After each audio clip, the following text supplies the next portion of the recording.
Welcome to the Nonprofit Exchange Podcast. Stories by leaders for leaders to help you raise the bar on your own excellence, to release the potential inside of you. Now, here's today's podcast. Hello, everyone. It's Hugh Ballou again for the Nonprofit Exchange. I'm the founder and president of Center Vision Leadership Foundation. It's the synergy of a common vision built around transformational leadership, which was modeled after the military. You can't micromanage people when you're out there doing important stuff. It's sort of like the conductor in a concert. So we build high-performing cultures. And if we're going to be successful in the church, nonprofit, synagogue world, in the education world, it's about building the skills as a leader, building our team. So our motto is transforming leaders, transforming organizations, transforming lives. And my guest today is Kathy Gallowitz. She's the founder of a very special organization. And we're going to talk about caring for veterans today through our religious organizations, but I don't think it's limited to that. So Kathy, tell people a little bit about who you are and why you do this important work. Hello to all our listeners, and Hugh Ballou. Gosh, I love your mission statement of transforming lives, and that is what Vanguard Veteran and me is all about. Quickly, a little bit about my background. I grew up as a Navy brat, so to speak, traveling around the world, moving in the middle of my junior year in high school from Fairfax, Virginia to Keflavik, Iceland. Wow, was that a shock for me, from a class of 400 to a class of 30. But you learn to make the best of things, and that and other being highly mobile really shaped me as a person and as a leader. I joined the Air Force. My dad was Navy, but I joined the Air Force as a nurse. Dad paid for nursing school because I really wanted to serve and take advantage of all the other benefits of military service. I was in nursing and public affairs. The crowning achievement of my career was to build a statewide outreach office for the Ohio National Guard to educate and engage civilians in support of troops and their families. It was really important because 9/11 had happened, and our reserve components, particularly the Guard, was deploying like no time in our nation's history. So the needs of our people really increased from an employment standpoint as well as from a faith standpoint. So Vanguard Veteran was started in 2017, and my mission there is to equip volunteers to become military ministry leaders. A little bit more background, if I may, Hugh. This idea started with the Department of Veterans Affairs. They understood, I don't know, maybe 2011-ish, that the role of the civilian citizenry, the civilian clergy, was absolutely critical, because the military chaplains, the veteran chaplains just could not do all the work that was needed to really promote optimal return to wellness and spiritual well-being, which is a huge component of healing. So they embarked on educating civilian pastors or civilian clergy from all or any denomination. And then through my work as a nonprofit in Ohio and my own experience, really began to understand how critical it is that volunteers lead this effort in partnership with the clergy at their place of worship, because clergy, they're already over-resourced and under, just have so many demands. And so if you can empower a volunteer to lead this grassroots effort, wow, can you change lives and make a difference? So that's kind of the background. How's that for answering that question? That's not bad. It's awesome, actually. So I served with a chaplain in the Army during the Vietnam era. And I had hazardous duty in Colorado Springs, Colorado. Oh, wow. Working with a chaplain, but it was important duty because people had come back emotionally damaged from Vietnam. And the important work of the chaplain, but then they got out and there was a vacuum. There was a vacuum. There wasn't And some of the numbers I read about the number of homeless veterans, the number with ADHD, what is that? PTSD. That's it. Yeah, that's PTSD. it. Some of those letters. Yeah. And how many commit suicide every day because they Yeah. can't. So there's a big gap in what we're called to do, even in community charities. There are community charities for veterans, but they're not really making a dent. And this is over and above the work that the government does. We have the VA and all of that, but there's a huge need. So what are it's probably all across the country, isn't it? The opportunity to build a military ministry, yes, is all across the country. This notion of equipping volunteers, I think, is pretty unique, and a tremendous opportunity for civilian clergy to really identify those volunteers in their congregation who might be well suited to do that. Before we go further, Hugh, I'd like to touch base quickly on why faith communities are ideally suited to support military connected people. And first of all, it stems from when we're in uniform, the military chaplain is a place of confidentiality, is a person who boosts morale and welfare, and is really just a safe place. And so we come out of military service with a high regard for the role of a clergy member, and appreciate and honor how they can counsel us, encourage us, and help us build spiritual resiliency. So that's one thing. The other thing is, research shows that people generally, not just veterans, are 4 to 5 times more likely to approach their clergy with an issue of concern than they are, if you will, a behavioral health provider. Nothing against these great behavioral health providers, but I think the access to clergy is probably a little bit easier. Certainly the pay structure is not there. And there's probably an already existing relationship with that clergy in their congregation.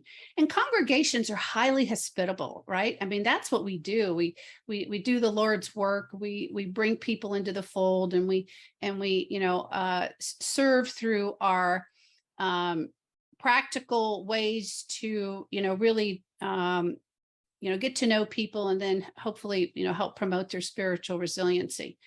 And so those are some of the key reasons that clergy and civilian congregations are well suited to do this. The key is to find a volunteer who has a heart for military members, knows a little bit about military culture, has a strong partnership with their pastor or clergy member, rabbi, and is willing to roll up their sleeves and do some great grassroots volunteer work and bring people together. Those people exist, and maybe it's back a little bit. I find that people who are not engaged in activities don't understand why it's important.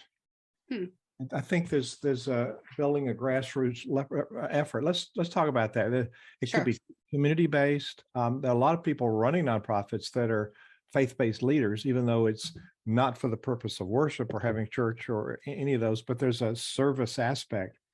And so I served churches from 120 members to 12,000. And the larger the church is, the more of these ministries they could have. Sure. But the more they had, the more it invigorated the life of the church. So there's a win-win here. Now, some churches are stretched a lot to get things done right now. So how do we get a grassroots movement started? Maybe if it's not with a church, it might be with a group of churches that are close together. Maybe Absolutely. Maybe church, synagogue, or different denominations. What do you think? So one of my heroes is a deacon in the Columbus Catholic Diocese who started a non-denominational regional military ministry focused on prayer and pairing. He'd meet one-on-one with veterans who had left military service and their significant other, their spouses, and then through prayer and pairing with people in the community of the same military branch, people who are transitioned and doing pretty well through their transition. I mean, just that simple, not so simple, but that effort really does matter. And a Catholic church built a non-denominational home, place of connection for people in their county. Interestingly, in my small community in the Southwest in Fountain Hills, Arizona, we started a faith community in one non-denominational church, and then reached out to another non-denominational church of greater magnitude and size. And the pastors were wonderful. There's like, it's not about our particular building. It's about how we can serve the veterans in our community. Interestingly, this pastor from the larger congregation had time, just like you, serving in the Colorado Springs area. And his report to me was, okay, how do we separate faith, church and state? Because he was used to working, near the active duty bases. And there's a lot of restrictions about what you can do, where you can donate money, what you can't do. It's kind of frustrating, if you will. But I said to both pastors at our meeting recently, hey, this is our opportunity to build a community-wide, non-denominational, grassroots spiritual place of connection and belonging without those restrictions. And so we are embarking on this wonderful experiment where there's really not a military base, and that's really an ideal place to do this. It's a little bit more rural, but the first step is to figure out who amongst you has served, is serving, and wants to support them. So, making announcements in the bulletin, making announcements from the pulpit, encouraging people who want to get involved to, maybe wear their Air Force baseball cap to church, or maybe it's not great to have a hat in church, but, maybe, have a t-shirt or, something that distinguishes you as military to draw other military people out. That takes some effort and some planning. I'm looking at the image behind you. Tell us about, is that a book? That is my book. The title is Beyond Thank You for Your Service, the Veteran Champion Handbook for Civilians. One of the chapters focuses on the faith community leaders, primarily people in Ohio, like this deacon I mentioned, and others who have built military ministries. One quick story, tags at your heart. A pastor of a small church said, we always loved our military, but we didn't get engaged until we experienced a tragedy. And that tragedy was that the choir director's son was killed in action. And so the parents of this killed in action soldier got very engaged in trying to support other military members in the community. And, that can be done in hundreds of different ways. What we do in Vet Connect in Fountain Hills is we have monthly fellowship meetings. And that's about, what the group wants right now. But and we're starting to do some service projects. You can certainly support a local military base, their family readiness program, support deployment ceremonies or welcome home ceremonies. You can study different programs. There's a great We Are Stronger program by Crew Military that talks all about what is PTSD. There are manuals for trauma recovery that are specifically focused on combat veterans. And there's groups that specifically focus on military spouses of combat veterans. We can dive into, having vertical marriages, or, how to figure out what your purpose in life is. I mean, it doesn't all have to be military focused, but the beautiful thing, Hugh, is that when you bring military people together, we get each other. Where the kind of the walls come down, pretty much. We have something in common and a common thread, love of country being one of them more often than not. And, sharing experiences. And so military people more often than not are more willing to open up and share and be authentic in presence of other military people, because most of our service members, especially those who've experienced combat, 40% of those who've experienced combat have a real tough time regaining their spirituality and finding meaning and purpose. 55% of Iraq and Afghanistan veterans feel highly disconnected from mainstream America. I heard it described one time like this, that when people come back from military service, whether you've served 4 years or 24 years, they feel like they're entering a foreign country with a foreign language, and they just don't feel understood. So if we can do anything, do something to decrease isolation, because you know what, military people don't ask for help. They don't ask for help. So Right. bringing them together in a military ministry reduces isolation, promotes connection, and I believe will help curb veteran suicide. It's all about finding that leader who has some leadership skills, some confidence, some willing to step outside and say, hey, let's get together and see how we can help each other. And then, as the leaders do, figuring out who can do what, don't taking it all on yourself, right? And responding to the needs of your group. I think that's one of the big reasons we have such burnout with clergy and nonprofit leaders. They take on too much. And that's one of the inaccuracies of how we perceive leadership. So I want to ask you about starting and keeping a program going. But before that, there's the word veteran on the book, and then you're saying military. So to me, military is active duty, and veteran is somebody who's been discharged. Yes, you know, that's a tough nut to crack, frankly. And I just use veteran as sort of a catch-all phrase to talk about military connected people. So any strategies that are covered in the book or that I talk about are certainly, appropriate for those service members, military, veterans, people who have served, spouses, military connected people.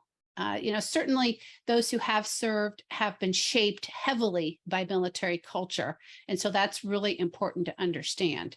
So we're really trying to break down some of that, some of those barriers, some of those stigmas, and foster understandings about, military culture. And the book offers practical suggestions about how to lead a military ministry, and or if you're an employer, healthcare provider, lawyer, a community leader, or educator. There's different chapters focusing in on what many Ohioans particularly have done as veteran champions. Let's brainstorm a minute. So we got an idea.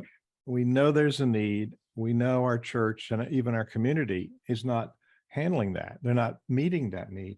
So let's brainstorm some ways to step. How about getting a group of faith leaders? Now, this does not have to come from the pastor or the rabbi, or the priest. You get a group of faith leaders together and talk about what the need is. I think the first piece of information people should understand is why it's needed. Yep. And then what are the alternatives? And many of the alternatives are not good. And, including the 22 suicides a day. And then what are some potential areas of work? So then start the conversation. And in the conversation, we probably ought to have some military culture people in the conversation to help us understand the culture. Am I on target? Okay. Yes. Let's talk about the why a little bit more. I talked about when people leave military service, 40% have difficult time regaining spirituality or meaning and purpose. 55% generally feel disconnected. So fostering a sense of belonging is huge. Now, and that's what a layman can really handle, frankly. Okay, I'm a nurse, but you don't have to be a nurse or a pastor or a counselor to do this grassroots fellowship building kind of work, right? But there's more why. The why is that some veterans and their families struggle with post-traumatic stress disorder. The VA states that Iraq and Afghanistan veterans, about 20% have PTSD. That means 80% don't, okay? But more than likely, you may run into, some people who are struggling, hurting people go to places of worship to get support. So PTSD is something that you need to be aware of. You don't have to fix, okay? You know a little bit about veteran community resources. You have a partnership with your clergy member if you get uncomfortable.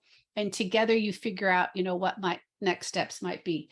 And then certainly there's things like, traumatic brain injury, substance abuse, the things that many of us, marital strife, grief and loss. And, I mention those things, but I don't want to say those things to scare people away, because I don't want to be a counselor. I want to be a friend and an encourager. It's grassroots. I'm a decent listener. Okay. So having some listening skills is important. But the why is fostering that sense of belonging, encouragement, support, and friendship, because that's what a layperson can do well if they really care about the military connected population. Let me highlight a couple of things. You hit on some very key things. We don't have to fix things. There you go. I can't trace the source of this, but the listening piece you said, listening is so close to loving, you can hardly tell the difference. Yeah. And, being present. Now, some of these conditions and problems you describe are symptoms of the population at large. So yes. What makes it different with military connected people? Okay. Well, the difference is that we get each other, that we bond, we're willing to bond more often than not with people who we can relate to. I mean, that's just people generally, right? And the most unique thing is, being highly mobile, being super proud of, serving in uniform, and, many, combat veterans who need each other to be able to support one another and bring people to help somehow. A big element. And I think in our society, most of us or many of us don't like to ask for help, but it's super strong. Stoicism is super strong in the military population. And so if you can get other military people around who have experienced something like what maybe you've experienced, maybe it's combat, maybe it's not combat. If you feel comfortable bringing that person alongside you, then you have more, if you will, battle buddies in struggling through life or saving your marriage or recovering from trauma, whatever that might be.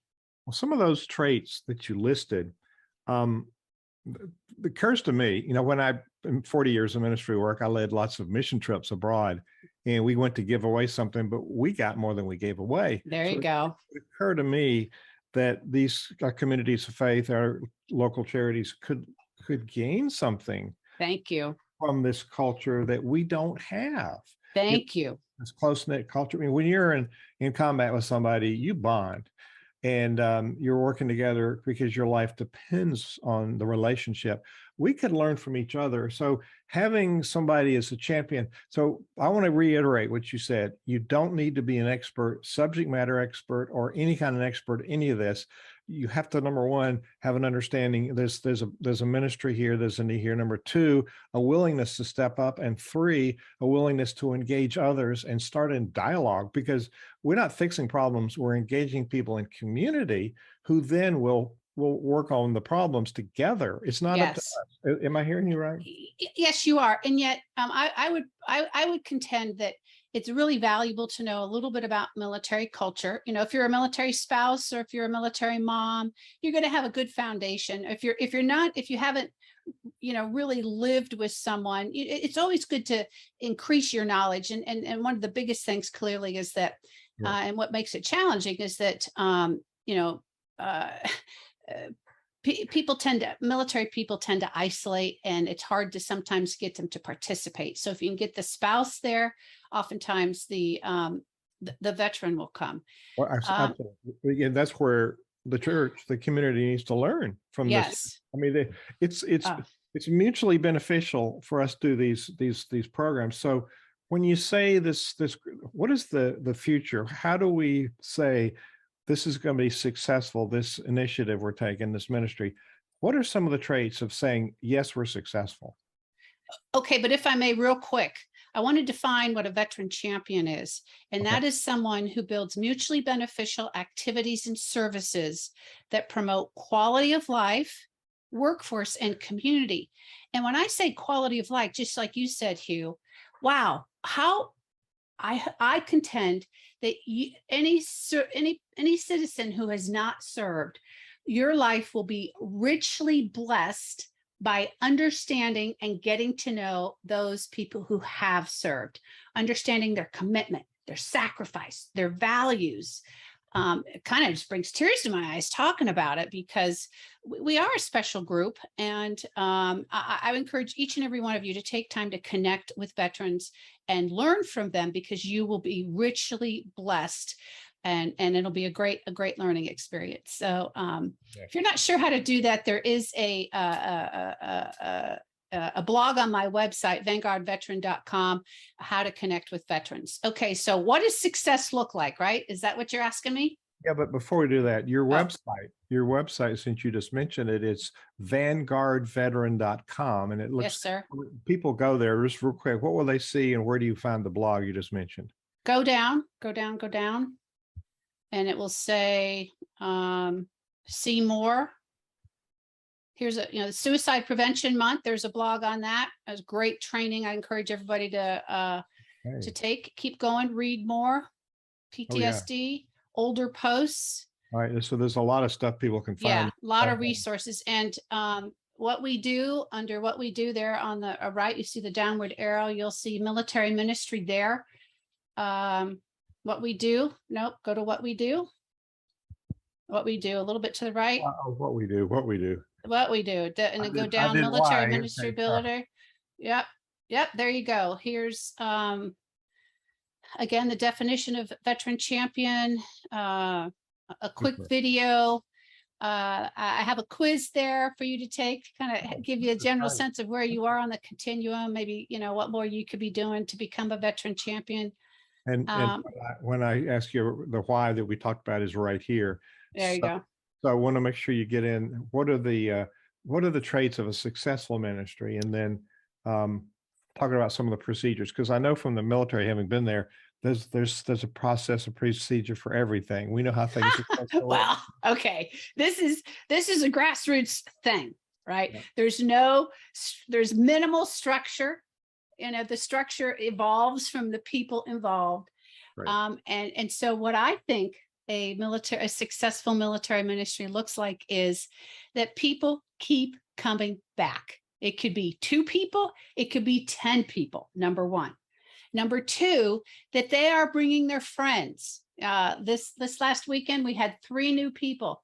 A young gentleman suffering terribly with PTSD. His mom brought him.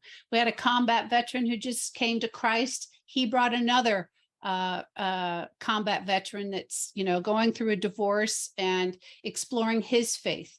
We had a female nurse who had been a flight nurse and retired years and years and years ago. And so if people are curious, showing up, if people are connecting with each other, if they are, we had one gentleman who struggled with PTSD for 20 years, was kind of isolating for a year. Whew. And a pastor, okay, but really struggling with PTSD. He found out about Mighty Oaks, an in-residence program through who the healing power of Christ really helps people struggling with PTSD. He found out about that from another member of our military ministry. So people supporting one another, people wanting to serve together, the pastor asking questions and inviting us to participate in other events that are happening at the church. And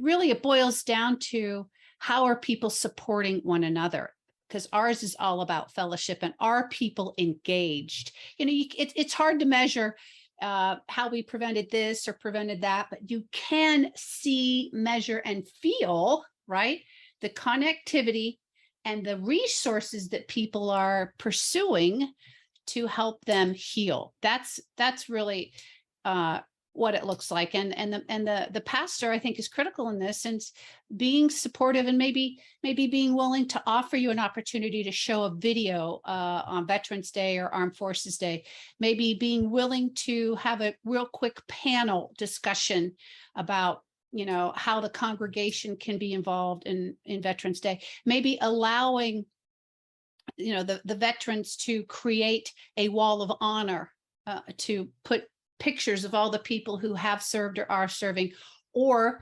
encouraging the veterans in the military ministry to create a special part of a Veterans Day ceremony. Let them take ownership. Let the veterans in your congregation take ownership and do something special in front of the people that they love and worship with all the time.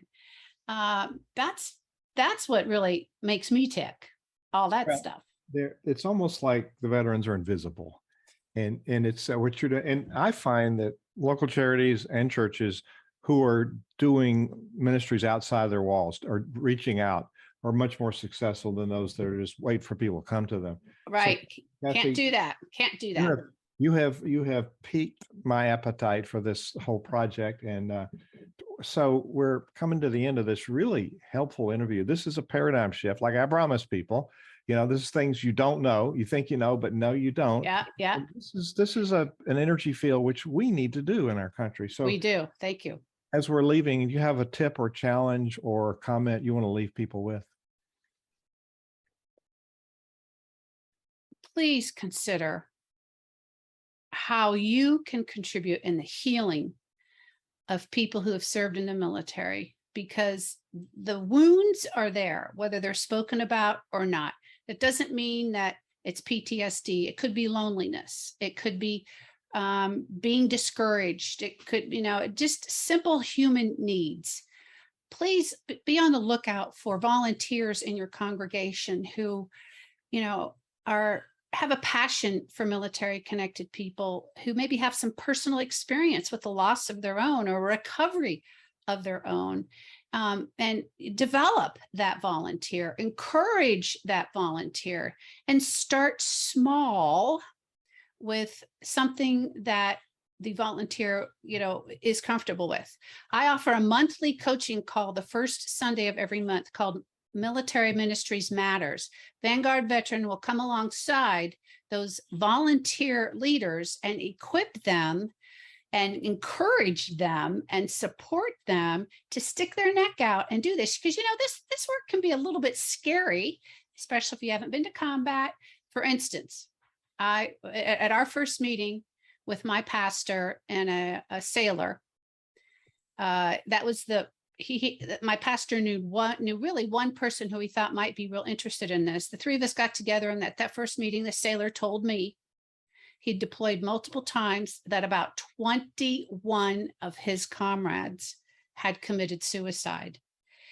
Oh my gosh, I had an overwhelming feeling of inadequacy. I've never even known anybody who committed suicide, let alone lost 20 of my battle buddies, or 21 of my battle buddies to suicide. What can I possibly have to offer that person? Right? Well, lean on your own faith, lean on your leadership skills, take the first step, get out there and do something, bring people together, and you will be amazed at the magic that evolves and how God will provide and help you do great things for people and help transform lives. And I, again, believe potentially even curbing veteran suicide. Kathy Gallowitz, thank you for this powerful message on the nonprofit exchange today. Thank you for your interest and for being a veteran champion. Thank you for watching the Nonprofit Exchange.